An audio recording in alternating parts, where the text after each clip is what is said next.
monggo. Wong Hadramaut, wong Tarim, wong Yaman mengatakan Tarim milik kami, monggo. Dan kalau kita menyatakan Mesir milik kami, Mesir marah. Kalau kita menyatakan Tarim milik kami, orang Tarim marah. Mohon kiai-kiai mungkin yang ada di NU, ketika ada orang Tarim klaim Indonesia milik Tarim, terus kami marah, itu ya karena itu, bukan karena PWI ingin berpecah belah. Bangun di pemakaman umum nggak boleh, tapi wali besar boleh katanya. Niku Quran nopo ngapusi? Nek koyo ngene muarani luwih mulya daripada 70 Imam Syafi'i. Betapa bodohnya sampean. Betapa pekoknya sampean. Terus kene opo sing nabrak-nabrak syariat? Sing aneh-aneh. Kok cek gampangnya dihusnudoni, jangan-jangan wali. Bolak-balik nabrak syariat gak Jumatan, Mas. Terus menyebut diri jadi mursyid internasional, tapi gak Jumatan. Assalamualaikum warahmatullahi wabarakatuh. Bismillah, alhamdulillah, wassalatu wassalamu ala rasulillah, amma ba'd. Kiai Mastur punya sekeluarga dalam sehat kiai panjang umur. Panjenengan iki Banyuwangi napa Banyuwangi? Banyuwangi. Mboten Banyuwangi. Banyuwangen, Banyuwangi. Oh, berarti Banyuwangi. Menawi licin-licin mereka Banyuwangi. Banyuwangen. Ki Syafi'i mugi sehat. Akhi fillah, aku Kiai Haji Suparman, sehat kiai panjang umur. Para kiai, para rawuh sedaya, para santri rahimakumullah. Salah satu misi yang diemban NU itu himayatul waton. Negeri ini harus dijaga, jangan sampai dikuasai orang lain, jangan sampai dikendalikan orang lain, jangan sampai diistikmar, diistikhraj, dieksploitasi orang lain. Harus dijaga. Pertama, dijaga statusnya, jangan sampai sejekal pun hilang lalu menjadi milik bangsa lain. Mengapa waton harus dijaga? Satu, fikih berfatwa sholat pun kalau tidak di tanahnya sendiri, tapi fi ardin maghsubah, sholatnya sah tapi nggak diterima. Negeri ini asal tetap menjadi milik bangsa Indonesia, maka saya sampean bangsa Indonesia, sholat di hutan Aceh, sholat di tanah sendiri, sholat nunut di bandara Bali, yo sholat di tanah bangsanya sendiri. Pas kepepet nunut sholat neng Papua kono, yo sholat di tanah kita sendiri, bukan tanah maghsubah, bukan tanah yang digasap. Sholat kita sah dan diterima. Maka membiarkan sejengkal hilang dan dimiliki orang lain itu sama dengan, maaf, membiarkan hilangnya tempat sholat kita. Dan kalau sudah dimiliki orang lain lalu kita sholat di situ, sampai sholat menggasap tanah orang lain. Paham no ini? Penting menjaga negeri ini supaya tetap menjadi milik kita, agar kita sholat dimanapun sah dan makbulah, sah juga diterima karena sholat di tanahnya sendiri. Niki fikih, kajian fikih. Kira selek mboten fikih, mboten NU. Kalau khawatir diarani itu tuh NU. Paham betul ini? Nah, Allahumma shalli ala sayyidina Muhammad. Lalu mentafrik hadis riwayat Imam Bukhari yang antara lain man ahya ardun, ada yang man a'maro ardun, man ahya ardun mayyitatan, fahuwa ahaqqu biha min ghairi. Siapa yang membabat wilayah tak bertuan, bumi mati itu ardul mawat, tanah belum ada pemiliknya. Siapa yang membabat lalu mendiami, membangun, menanami, memakmurkan satu wilayah yang tak bertuan, maka dia lebih berhak atas tanah itu dibanding orang lain. Ini hadis Bukhari. Dulu, entah berapa puluh ribu tahun yang lalu, ketika Jawa sik dadi alas blegedekan, durung ono menungsoni, Sumatera sik durung ono menungsoni, datanglah orang-orang yang kayak kita ini, nenek moyang kita, dengan ciri khas rapate gede awake, sedengan, kulitnya ireng nemen yora, putih yo ora, sedengan, irung melesak nemen yora, tapi bangir yo ora, sedengan. Datanglah beberapa orang seperti kita ini, lalu membabat, tinggal mendiami wilayah-wilayah ini. Siapa yang memiliki tanah Nusantara? Sing babat, menurut hadisnya Kanjeng Nabi. Dan ketika yang babat itu meninggal, yang berhak memiliki anak cucunya ahli waris. Dan setelah ribuan tahun, anak cucu itu menjadi jutaan, lalu menghimpun diri menjadi suatu kekuatan bangsa dan negara, mendirikan negara. Maka wilayah tanah air ini yang milik bangsa itu, ahli warisnya sang pembabat. Sampeyan nggak peduli tanah ini lalu dikuasai asing, kau biarkan. Sama dengan nggak ngergani hadisnya Kanjeng Nabi. Paham tuh nggak ini? Wong Mesir menyatakan Mesir tanah kami, kita monggo. Wong Afghanistan menyatakan wilayah Afghanistan milik bangsa kami Afghanistan, monggo. Wong Hadramaut, wong Tarim, wong Yaman mengatakan Tarim milik kami, monggo. Dan kalau kita menyatakan Mesir milik kami, Mesir marah. Kalau kita menyatakan Tarim milik kami, orang Tarim marah. Mohon kiai-kiai mungkin yang ada di NU, ketika ada orang Tarim klaim Indonesia milik Tarim, terus kami marah, itu ya karena itu, bukan karena PWI ingin berpecah belah. Paham itu nih? Wong Yaman klaim tanah Yaman milik mereka, monggo. Kita bangsa Indonesia juga klaim tanah di Nusantara ini milik bangsa Indonesia. Dan kalau kami nggak cawe-cawe di Tarim, mohon Tarim juga nggak usah cawe-cawe di Indonesia. Dan kalau Tarim menolak kami cawe-cawe, ketika kami menolak Tarim cawe-cawe di sini, mohon sebagian pengurus PBNU jangan menyalahpahami kami. Itu loh. Sudah paham loh? Loh, masuk dari yang paham. Kok malah dituduh memecah belah? Nomor 3, Allahumma shalli ala sayyidina Muhammad. Menguswai Rasulullah sallallahu alaihi wasallam yang dengan darah dan nyawa, juga bi amwalihim, dengan dana yang tidak sedikit, akhirnya berhasil mengistiqlal, memerdekakan negara Madinah. Itu mahal Nabi mendirikan negara Madinah. Berapa kali perang dengan kafir Quraisy, korbannya berapa?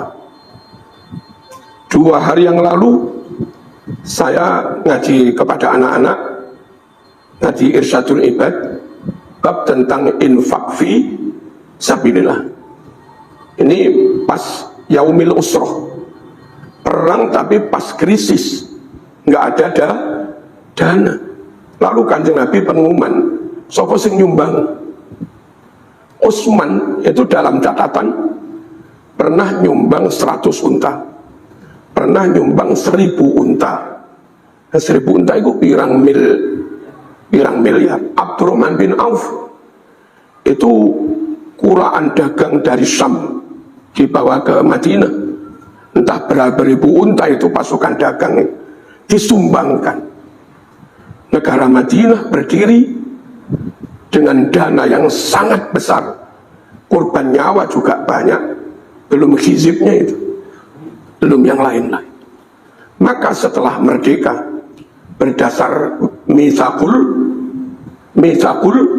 Madinah, berdasar piagam Madinah, Nabi berkomitmen menjaga jangan sampai sejengkal pun tanah Madinah dikuasai orang lain.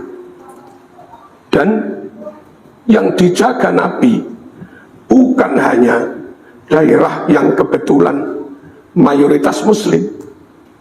Daerah seperti Khaybar, fiha al-Yahud wa Nasara, banyak Yahudi dan Nasr, oleh Nabi juga dijaga, dipertahankan jangan sampai dikuasai musuh. Lalu Bani Quraidah, Bani Nadir itu Yahudi, Bani Daumatil Jandal Yahudi, Bani Qainuqa itu juga Yahudi. Tetap saja Nabi berkomitmen, ini negara kami, tak jaga.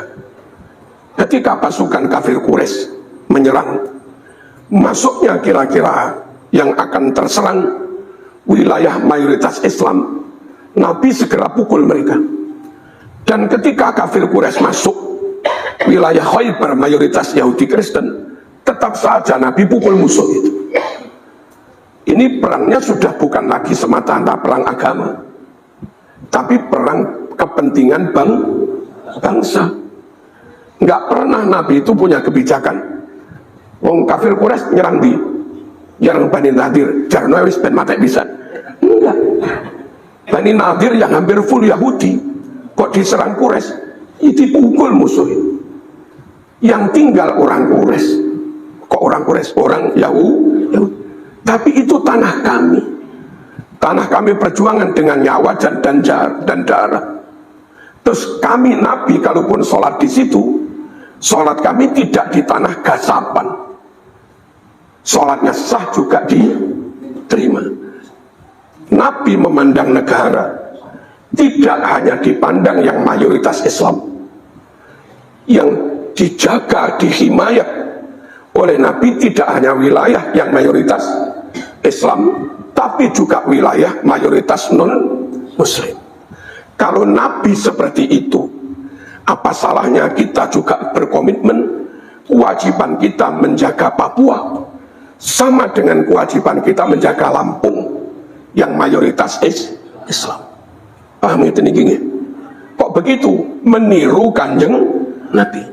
Apa hikmahnya? Satu, biar sholatnya nggak gasap dimanapun. Yang kedua, wilayah mayoritas Islam itu tempat kita sujud ibadah. Wilayah mayoritas non-Islam itu lahan dakwah kita. Selagi itu milik kita lahan dakwah, karena mayoritas non-Muslim, ya tetap harus dijaga. Membiarkan lahan dakwah dikuasai orang lain sama dengan membiarkan hilangnya aset Islam. Papua, Merauke itu kalau saya tempuh dari Malang, terbang kira-kira 6 jam non-stop. Dari Surabaya ke Makassar itu 1,5 jam. Dari Makassar ke Sentani Jayapura 3,5 jam, berarti 5 jam. Dari Jayapura ke Merauke 1,5 jam. Berapa itu? Jauh. Kalau dipakai terbang ke arah barat sudah nyampe Kolombo itu. Sementara dari Surabaya ke Singapura itu hanya sekitar 2 jam kurang 5 menit. Dekat. Dari Surabaya ke Thailand itu paling-paling 2,5 jam atau 3 jam. Dekat. Dari Surabaya ke Timor Leste paling 2,5 jam. Dekat. Tapi negara dekat itu karena milik orang lain, Saya sekalipun belum berhasil dakwah, karena bukan lahan dakwah kita, milik orang lain. Sementara saya berpuluh-puluh kali bisa dakwah pengajian ke Papua, meskipun jauh. Kenapa? Memang milik kita. Jadi wajibnya menjaga wilayah non-muslim sama dengan wajibnya menjaga wilayah yang kebetulan milik mayoritas muslim. Niki paham tuh niki didik. Lek mboten dimantepi ilang ya. Monggo sampean pek wong tarim ngono. Pene wong tarim. Allahumma shalli ala sayyidina Muhammad. Hadirin rahimakumullah. Lalu ketika kita membiarkan lahan ini diatur-atur, dikuasai oleh orang lain itu bisa jadi orang asing, bisa jadi orang asing yang sudah jadi warga Indonesia, tapi hatinya tetap rindu kangen dengan daerah asalnya. Mereka dari nenek moyangnya tahun 1830-an sampai sekarang ini hampir 200 tahun. Nggih. Hampir 200 tahun itu sik tetep mawon nyun sewu. Kula tahu. Kadang lek upacara mboten melok nyanyi Indonesia Raya. Mboten gelem hormat merah putih, banyak dari mereka sing ngoten niku. Kangennya tetap dengan wilayah mereka. Nggak ada yang mereka nyanyi ya Lampung, nggak ada. Nyanyinya mesti ya tarim. Orang asing atau imigran dari asing, tapi tetap saja merindukan daerah asalnya. Atau cecunguk, mungkin orang pribumi, tapi nggak walak kepada sesama pribumi. Hatinya nggak mbolo kepada sesama pribumi, mbolonya kepada mereka. Nah, orang seperti ini, kelompok seperti ini, kalau sampai kita biarkan mereka jadi presiden, mereka jadi pejabat yang punya kewenangan banyak, sedikit atau tidak, terang-terangan atau senyap, mesti ngrogoti negara. Mbuh piye carane? Di Jawa Timur itu ada salah satu wali kota dari keturunan lain. Terus kebetulan entah dia ada keluarganya punya yayasan. Dalam laporan keuangan anggaran daerah itu NU sakmene gedene punya ratusan MI sanawiyah, paling setahun dapat hibah nggak sampai 1 miliar. Tapi satu yayasan yang milik mereka itu bermiliar-miliar. Ini loh, kalau kita biarkan mereka berkuasa, digerogoti, mbah-mbah kita memperjuangkan pakai nyawa dan darah, cek gampangnya zaman menyerahkannya kepada orang lain. Paham tak? Halo? Yang kira-kira bisa mengakses anggaran Pemda DKI Jakarta saat gubernurnya dari orang keturunan asing, keturunan asing yang masih terngiang-ngiang dengan negara asalnya. Indonesia ini nyun sewu, ada yang keturunan asing, 1-2 orang aslinya Filipina ada, 1-2 orang aslinya orang Thailand juga ada. Tapi orang-orang kayak begitu jadi Indonesia ya sudah Indonesia. Di kami ada beberapa orang Cina, sudah ada di Indonesia. Yang masuk Islam ya sudah Islam Indonesia. Tak tanya, nggak pengen nyari family, ya nggak tahu kiai kami, nenek moyang kami dari mana juga nggak tahu. Kami ini ya sudah tahu kami lahir di Indonesia, ya kami hidup berjuang di Indonesia. Ada Indonesia keturunan asing, tapi ya sudah benar-benar jadi Indonesia. Ada juga keturunan asing, tapi setiap hari membangga-banggakan nenek moyangnya.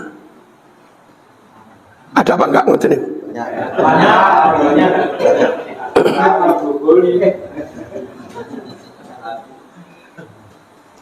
Nah, bahwa mereka kalau berpuasa bahaya, grogoti, dana negara diambil sebanyak-banyaknya untuk kelompok mereka, begitu loh. Di Pertamina begitu ada orang kelompok begitu menguasai, apalah kami nggak tahu. Itu penggerogotannya katanya sampai sekian ratus T. Dan entah sekarang lari kemana orang itu. Di Malang, rumahnya paling dari kami 500 meter. Itu menguasai izin tambang Malang, pasir besi. Sekarang berapa triliun dia miliki. Dan sekali lagi, orang yang belum benar-benar kami bangsa Indonesia, berbangsa satu bangsa Indonesia, kami bangsa Indonesia, bertanah air satu, tanah air Indonesia, kami bangsa Indonesia, berbahasa satu, kami bangsa Indonesia, punya cita rasa satu, cita rasa ini. Selagi belum begitu, ya mereka begitu. Coba Jakarta kan pernah kan dipimpin oleh orang keturunan asing, gubernur,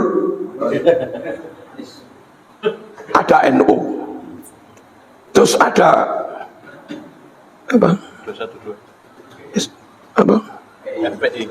Pokok golongan yang ngono lah. Wa furu'ihim, dan cabang-cabangnya, wa muassasatihim, dan yayasan-yayasannya. Itu dapat aliran dana dalam jumlah besar. Benar-benar aji mumpung. Ini contoh kalau belum benar-benar nasionalis sejati, yang ngono kuwi bahaya. Paham apa lagi? Allahumma shalli ala sayyidina Muhammad. Lalu mereka nggak mau dijajah, maunya menjajah, nggak mau diambil, maunya mengambil. Maunya Kiai Suparman, kalau mereka boleh mengawini wanita Lampung, harusnya Kiai Suparman juga boleh menikahi wanita mereka kan.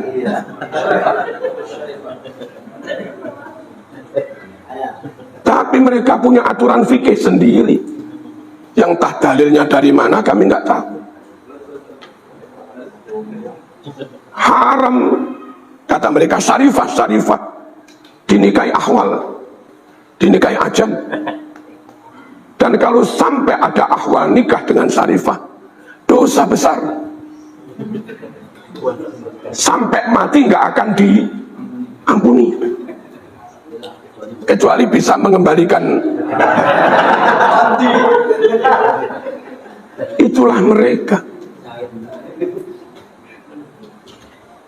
Nah, terus kalau orang kayak begini maunya menguasai tok, maunya mengekspansi tok, maunya mengambil tok, dan nggak mau milik mereka diambil, terus lalu mereka berkuasa di mana-mana. Bisa jadi Joko-Joko Jowo, Joko-Joko Lampung, itu akhirnya dapat yang second hand.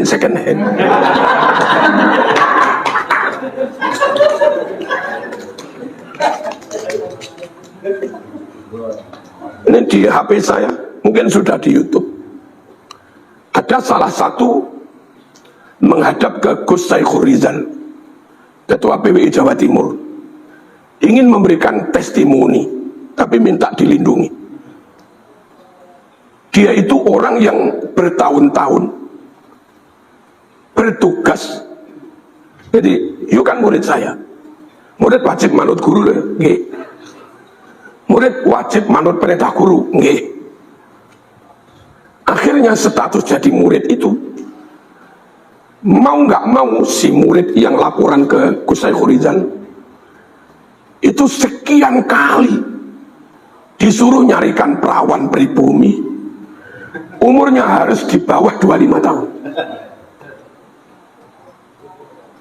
Terus nanti entah berapa kali dan harus ini nggak mau nikah resmi, nikah biar tidak dosa, biar tidak zina, nggak mau resmi biar nyerainya gampang. Nah, itu dipakai berapa kali lepas, pakai berapa kali lepas.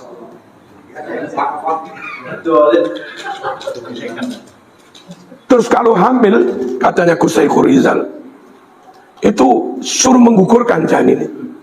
Atau mungkin ada kaum pribumi yang mau menikahi setelah lahir. Nah, orang yang mentalitasnya kayak begini, paham fikihnya kayak begini, akidahnya kayak begini, lalu tetap saja cinta ke nenek moyangnya, terus kita biarkan menguasai wilayah kita. Kok ya bodoh amat gitu. Lek mboten ngerti bodoh kok goblok men.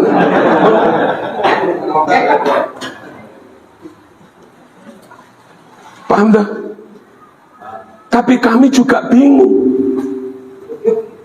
Mereka teriak dengan lantang, haram dosa besar menikahi syarifah. Kita ini. Bahkan zina nggak bakal diampuni kecuali mengembalikan keperawanannya. Cuma ketika ada gus besar melamar anak mereka, anaknya kiai besar, mengasuh pondok pesantren besar, itu dibolehkan.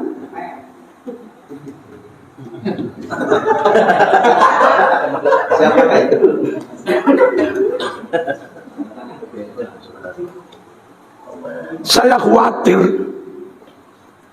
nanti kalau 1-2 dari mereka teriak, nyuwun sewu, Gus dari pondok besar itu zina, gitu loh. Kok berani-beraninya Ahwal menikahi syarifah? Dan kalau ternyata dinikahi Ahwal, dinikahi orang ajam, tapi kalau orang top boleh, kalau Kiai Suparman nggak boleh. Berarti itu bukan hukum syariat, berarti bukan hukum fikih, itu kepentingan, itu modus dibungkus dengan agama, misi tertentu dibalut dibungkus dengan fatwa agama, jenenge memperalat agama. Hati-hati kelakuan ini koyok ngono kuwi. Kami lanjut. Allahumma shalli ala sayyidina Muhammad. Ada 1-2 alumni pondok kami kebetulan ngajar di yayasan lembaga milik mereka. Itu ketika alumni dari pondok kami itu ngajar, kadang dari mereka ada yang naik meja, benar-benar nggak mau kalau derajatnya di bawah guru yang ajam itu. Karena bagi mereka 1 orang dari kami yang paling bahlul, yang paling bodoh, yang paling ahli maksiat, lebih mulia daripada 70 kiai dan ulama. Nah, santri saya ngajar itu bukan ulama, bukan kiai, hanya ustadz. Dan mereka berkeyakinan 1 dari kami yang paling bodoh itu lebih mulia daripada 70 kiai. Akhirnya kadang diajari malah munggah meja. Bangsa beginikah yang akan kau amanati, nyekel negara? Sampeyan ikut dolim loh, nek sampai rela menyerahkan negara kepada kelompok seperti ini yang kepingin Quran tak dalili Quran. Jadi zaman Quran nggak mau reken, lu yang reken dawe Habib Bahar. Ya siap-siap kok jadi murtad aja wis. Wala tarkanu ilal ladzina zalamu fatamassakumun nar. Rokana yarkanu rukunan fataha yaftahu futuhan, wazannya itu maknanya aqallul maili. Jangan kamu sedikit pun condong berwalak bolo kepada mereka-mereka yang dolim, termasuk merasa yang paling top. Lalu Kiai 70 kalah dengan mereka satu yang paling bodoh. Ini dolim. Harusnya orang bodoh menghormati ulama, ini malah ulama diposisikan di bawah orang bodoh. Kalau kayak begini kau dukung, ya fatamassakumun nar, kelak zaman juga tersentuh api neraka. Boten oleh. Monggo lah, ngeten iki lek enten muhibbin kula seneng. Tapi monggo ngaji, aja nesu-nesuan. Monggo ilmu, aja emosi. Saman masuk surga lulus hisab bukan karena fanatikmu, bukan karena hamiyahmu, apalagi hamiyatul jahiliyatil ula. Masuk surga itu krono imane bener, hisab lulus krono imane bener, akidai bener, ngilmune bener, amale yo bener, itu baru lulus. Allahumma shalli ala sayyidina Muhammad. Sekali lagi, jangan serahkan bumi ini kepada mereka. Perkara kita yang punya rumah asli milik kita, SHM milik kita, lalu mereka nunut ngiyup neng tritis, monggo ngene. Wong jenenge nunut mas, tapi jangan biarkan masuk kamar ngawur.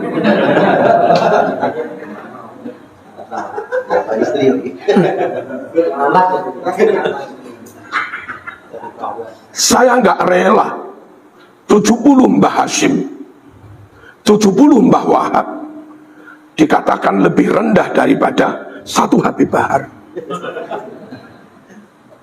Satu dari habaib lebih mulia daripada 70 kiai, meskipun habaib yang paling bodoh misalnya sama Nopolilo. 70 Imam Syafi'i masih kalah dengan yang ceramah tab-tab yaba.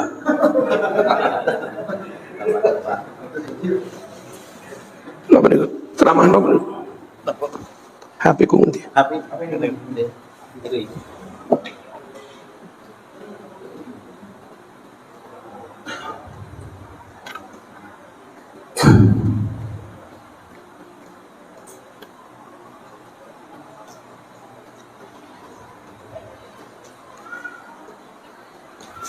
Bismillahirrahmanirrahim. Wa inama kusirat wa inama kasarat inama litundiru manittaba dzikra.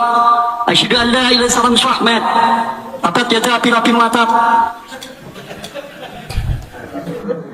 Itulah yang katanya wali besar. Itulah yang katanya wali level internasional. Sampai ada orang kita pun berfatwa sah kuburannya dibangun di pemakaman umum, dan akhirnya benar-benar dibangun, lalu dibuat cungkup itu mengorbankan sekian banyak makam, lalu dari pinggir menuju cungkup dibangun cor itu menutup 51 makam. Alasannya nggak apa-apa, karena wali besar, ulama besar, wali besar saja ngono kuwi. Katanya lampu merah nggak boleh diterobos, tapi ambulan boleh. Bangun di pemakaman umum nggak boleh, tapi wali besar boleh katanya. Niku Quran nopo ngapusi? Nek koyo ngene muarani luwih mulya daripada 70 Imam Syafi'i. Betapa bodohnya sampean. Betapa pekoknya sampean. Terus kene opo sing nabrak-nabrak syariat? Sing aneh-aneh. Kok cek gampangnya dihusnudoni, jangan-jangan wali. Bolak-balik nabrak syariat gak Jumatan, Mas. Terus menyebut diri jadi mursyid internasional, tapi gak Jumatan. Terus kula matur, wong sing syariate kenceng, Quran sunai kenceng, ngilmune pas dengan syariat, iku gak ndang-ndang mau arani wali. Lah sing nabrak-nabrak syariat malah gampang mau arani. Memang thariqatul wusul ilal wilayah, jalan menuju kewalian harus nabrak syariat, harus bodoh, harus tanpa syariat, harus tanpa fikih. Baca di Muqaddimah Majmu', dawuh Imam Syafi'i, laulal fuqaha, laulal ulama aulia, lama kana hunaka waliyun. Kalau ulama-ulama semacam Syafi'i, Maliki, Hambali, Hanafi, Ibnu Qudamah, Al-Buwaiti, Abu Yusuf, saya Abu Yusuf, kalau ulama-ulama kini orang mau arani wali, sing ulama cocok syariatnya orang mau arani wali, maka nggak akan ada wali tanpa lewat jalur syariat. Lalu sing kenceng syariatnya gak jadi wali. Itu tambah sing koyong ini malah jadi nemen-nemen bohong. Paham ora? Khusnudon ya khusnudon. Tapi kalau ada gelagat mencurigakan, terus sampean tetap khusnudon, yang hilang bojomu, Mas. Ono tamu, begitu bojomu ke ruang tamu nyugone kopi, lah tamu itu begini. Nyata ada gelagat mencurigakan, tetap khusnudon, nggak apa-apa. Sesama muslim kalau ketemu senyum. Kan perilaku mencurigakan dan bojomu kan. Terus kau khusnudon saja, kan sesama muslim, senyum sedekah kan begitu. Ya wis tidak nono sok timbat wis. Khusnudon kalau nggak ada gelagat yang mencurigakan. Apa nih? Allahumma shalli ala sayyidina Muhammad. Terus nyuwun sewu. Banyak sekali dolalah, tadlil, banyak sekali khurafat wa tahrif. Napa mawon? Kita wajib meyakini afdalun nas ba'da Nabi sallallahu alaihi wasallam Abu Bakr as-Siddiq, thumma Umar, thumma Utsman, thumma Ali, baru yang lain-lain. Ngene apa nggih?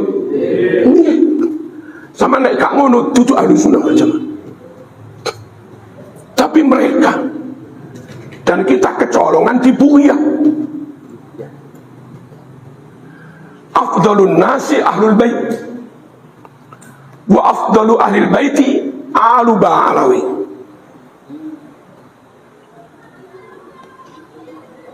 Seafdal manusia itu ahlul bait, dan dari ahlul bait yang paling afdal itu keturunan Ubaidillah, kaum Ba'alawi, yang muncul kalau memang ada itu mulai sekitar abad 4.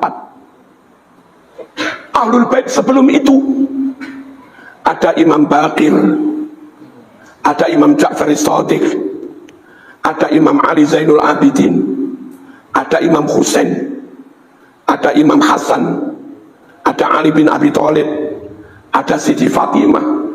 Itu semua kalah dengan habaib. Abu Bakar, Umar, Utsman kalah dengan mereka semua. Zaman rek sampai duwe keyakinan Yang paling afdal bukan Abu Bakar, bukan Umar, bukan Utsman, bukan Ali. Ente gak usah jadi pengurus NU. Ente bukan ahlu sunnah wal jamaah. Paham tak? Dan yang gak berkeyakinan seperti itu, tapi malah rangkulan bahkan mendukung orang yang mendoktrin kayak begini, sungguh saya nggak rela dia jadi pengurus NU. Meskipun nggak berkeyakinan seperti itu, kalau dia rangkulan dengan orang yang doktrinnya kayak begini, mau nggak mau ngundang mereka berbicara, dan itu sama dengan memberi pintu masuk pada kebatilan. Kenapa kita nyatakan yang paling top itu sahabat, utamanya Khulafaur Rasyid? Itu menyangkut Quran. Yang mentadwin Quran itu Abu Bakar. Muqri'ul Quran itu Ubay bin Ka'ab. Sanad kita Imam Hafiz itu naiknya kepada Ubay bin Ka'ab. Terus yang memperbanyak Quran sampai 6 ketika itu Utsman bin Affan, pakai stempel Utsman, namanya Mushaf Utsmani. Khototnya itu Zaid bin Sabit dan kawan-kawan.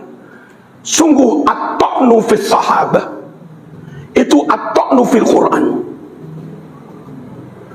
Asyakku fi thiqatis sahabah itu juga asyakku fi sidqil Quran. Orang meragukan afdalnya sahabat, orang mengatakan sahabat jauh di bawah orang lain, orang meragukan kredibilitasnya sahabat, orang meragukan kedobitannya para sahabat, orang meragukan kejujuran dan amanahnya para sahabat. Padahal sahabat itu yang merawat Quran, baik khotton maupun qiraatan. Yang khotton kelompok Zaid bin Sabit, yang qiraah wal iqra, qari wal muqri itu Ubay bin Ka'ab. Sementara kau remehkan mereka, meragukan kredibilitas mereka, berarti meragukan kebenaran Quran. Iso-iso dari awal nun sewu wani ngeritik sahabat, wani mencela sahabat, wani nyenggol sahabat, suwe-suwe nyenggol Quran. Mas, Quran ini rapat kena dipercaya loh mas. Nah, kenapa? Itu bukan Ahlul Bait yang nulis. Itu yang nulis, yang menyebarkan orang yang kredibilitasnya jauh di bawah Ahlul Bait. Sehingga benar apa tidak, Quran ini diragukan. Sampai zaman ragu saja seayat, sekalimat murtad. Monggo lah diwaca Fathul Mu'in. Dia nama nggih? Al-haqqu min rabbika fala takunanna minal mumtarin. Dzalikal kitabu la raiba fih hudal lil muttaqin. Itu salah satu doktrin mereka yang paling afdal, semua kalah. Nanti nyenggol Quran. Dari kelompok mereka satu yang paling bodoh, jauh lebih mulia daripada 70 ulama. Lah ulama itu termasuk sahabat. Kalau sahabat sudah enggak kau percaya, padahal riwayat hadis dari sahabat, tulisan Quran juga dari sahabat, lama-lama kau juga enggak percaya kepada sahabat. Kalau kau yakini Quran 100% akurat, tapi kau enggak meyakini kebenaran sahabat, yuk konyol aja zaman. Quran ditulis sahabat 100% benar, kamu percaya, tapi sahabatnya enggak kamu percaya, kan konyol orang ini. Harusnya kalau percaya Quran, ya percaya sahabat yang berjasa mentadwin dan meriwayatkan bacaan Quran. Sayangnya kadung punya doktrin, satu dari kami yang paling bodoh lebih mulia daripada 70 apa doktrin seperti itu dibiarkan? Loh, dibiarkan apa betul?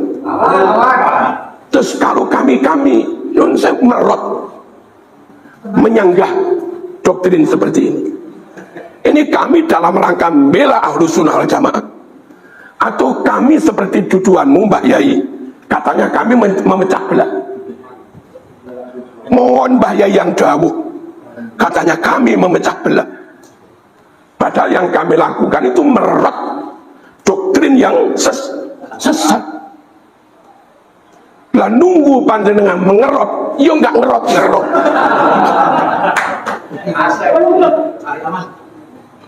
Ketika kami mengerot, terus kamu tuduh memecah belah. Nopo dibiarkan masyarakat kita teracuni ngoten niku? Kula mboten purun para rawuh. Satu saja dari bangsa kami, jamaah kami, menurut saya ketularan pemikiran paham akidah sesat. Malih jenenge lek wis mati ya wis gak iso tobat, ing qata anhu amalu. Innallaha yaqbalu taubatal abdi malam yughargir. Tobat masih diterima, pokok belum sekarang. Lalu ada fatwa, kalau kamu mahabbah pada kami, kalau kamu ikut kami, sampai mati tetap maksiat pun gak apa-apa. Sebab setelah mati di alam kubur, tobat katanya masih diterima. Itu dalil endi? Kiai Mastur, Kiai Syafi'i, Kiai Suparman berdarah-darah berkeringat menjelaskan kepada murid santri jamaah, ojo maksiat, awas suul khotimah. Yang biasa enak kau mau maksiat sampai mati, yang penting mencintai sana. Toh setelah mati di alam kubur katanya tobat masih diterima. Apa enggak ngerusai, Mas? Saya itu baru tahu di Malang itu para syaribul khamri juga banyak dari golongan hidung yang tidak melesak begini. Saya ngaji di Medaeng. Apa Medaeng itu? Penjara Surabaya itu loh. Medaeng. Blok narkoba. Tahu-tahu saya ketemu, termasuk di penjara. Dia kenal saya kenal dia. Loh. Awalnya saya itu pakai madhab husnudon. Ada teman bilang, cok percaya kiai itu kadangnya omben bar, narkoba bar, enggak lah. Bareng kulo ngaji ketemu orang itu juga ada di situ, baru saya percaya. Ternyata mereka sebagian juga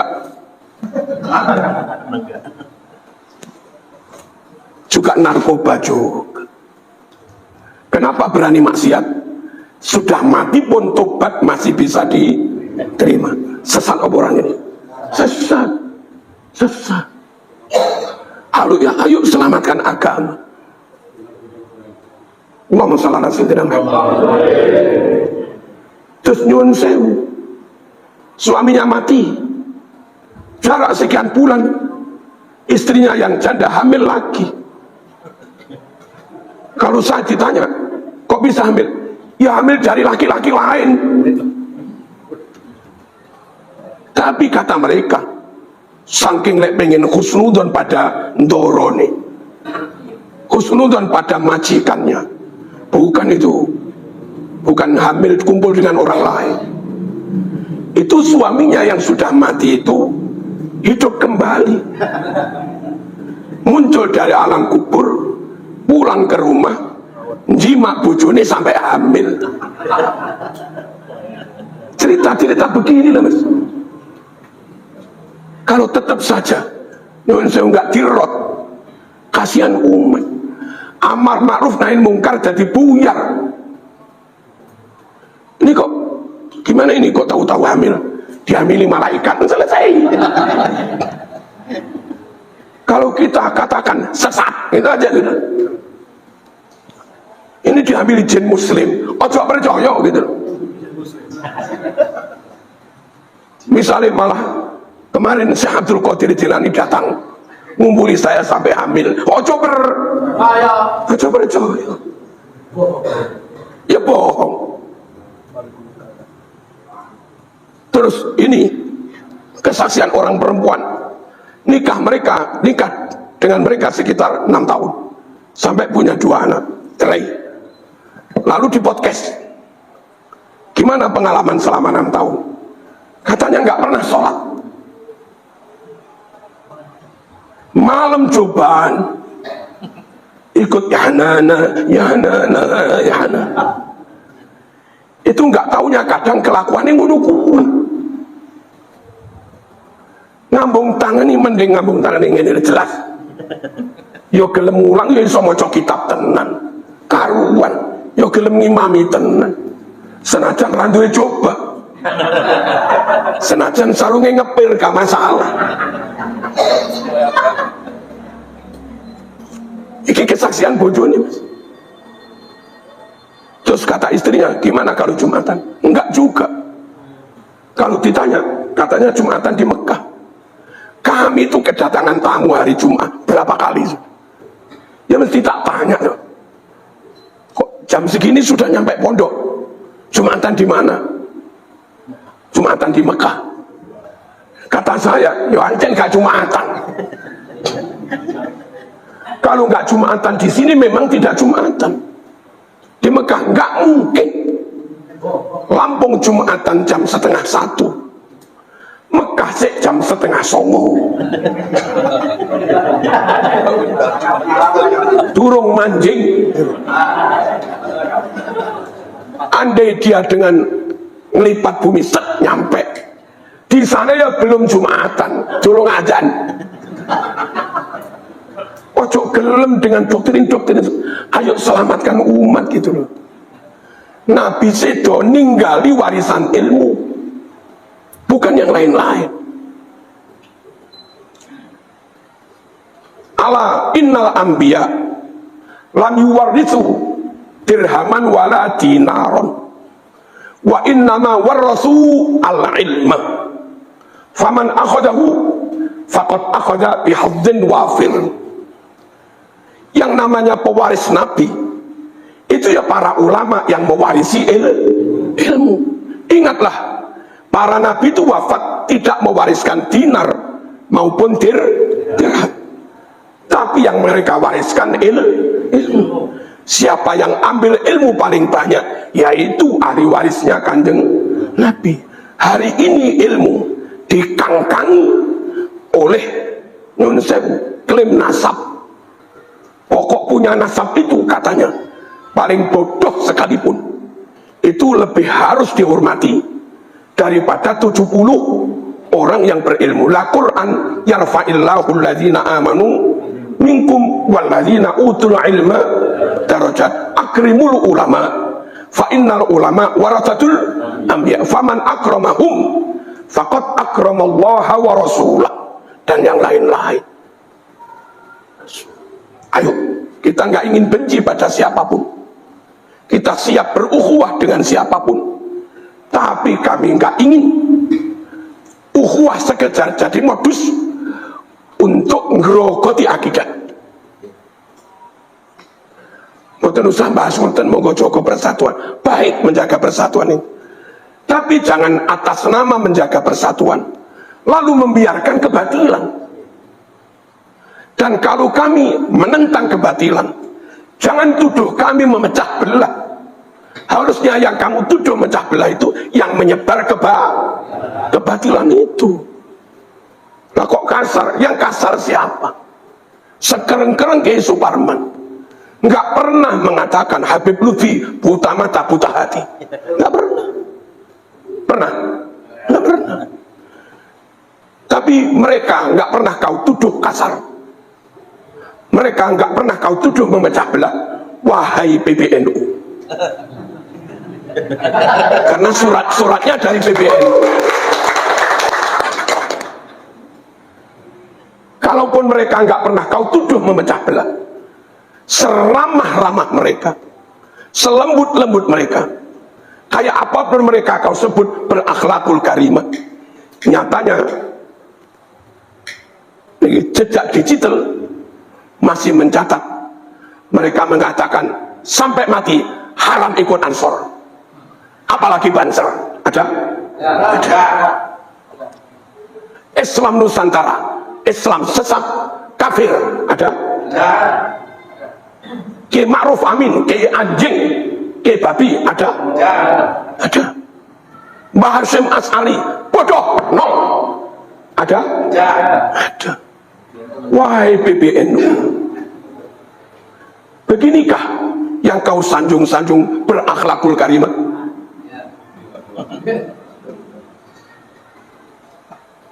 Kostur buta mata, buta hati. Koriknya Dajjal, istananya istana iblis, menterinya sesat, asah pedang, asah golok. Ayo tentukan di mana, kapan, pasukan berapa, kami juga ayo perang. Kamikah yang ngajak perang? Wahai PBNU,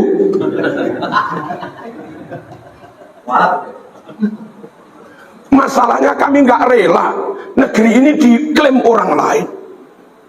Kami nggak rela Nusantara yang bermadhab Syafi'i. Kami nggak rela Nusantara yang akidahnya Asy'ariyah. Kami nggak rela Nusantara yang thariqahnya Syadziliyah, Qadiriyah, Naqsabandiyah.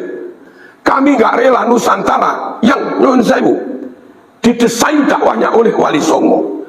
Kami nggak rela Nusantara kayak begitu disebut sesat, disebut kafir. Kami nggak rela Mbah Hasyim dikatakan bodoh. Kami nggak rela 70 kiai dianggap lebih rendah daripada satu dari golongan mereka.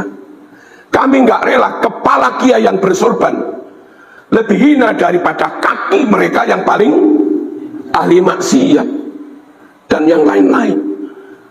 Mohon PBNU, monggo lenggah sareng-sareng. Meskipun kulo penting pecat,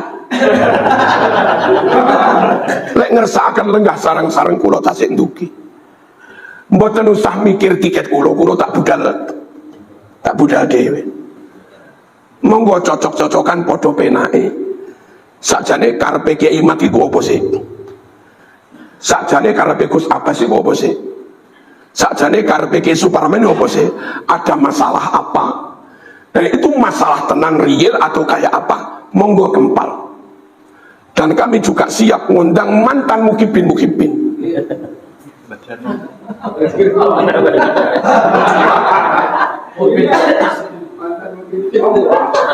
Biar menyampaikan kesaksian.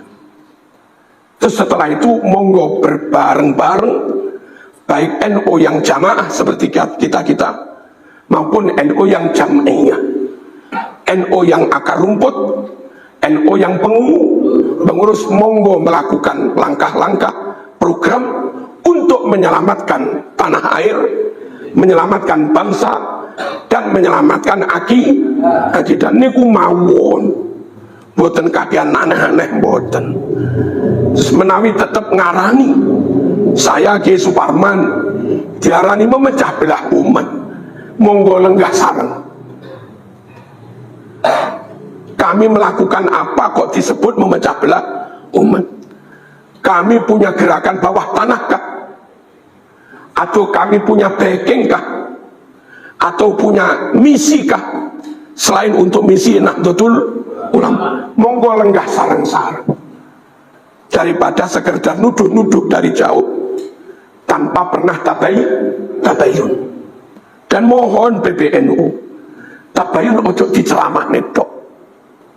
Halo, kita sekarang sudah kehilangan tabayun, ojo dicelamah netok.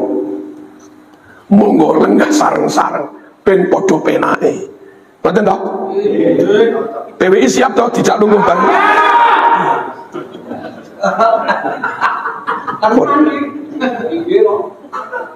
Niki mawon, muga-muga enten manfaate. Wassalamualaikum warahmatullahi wabarakatuh.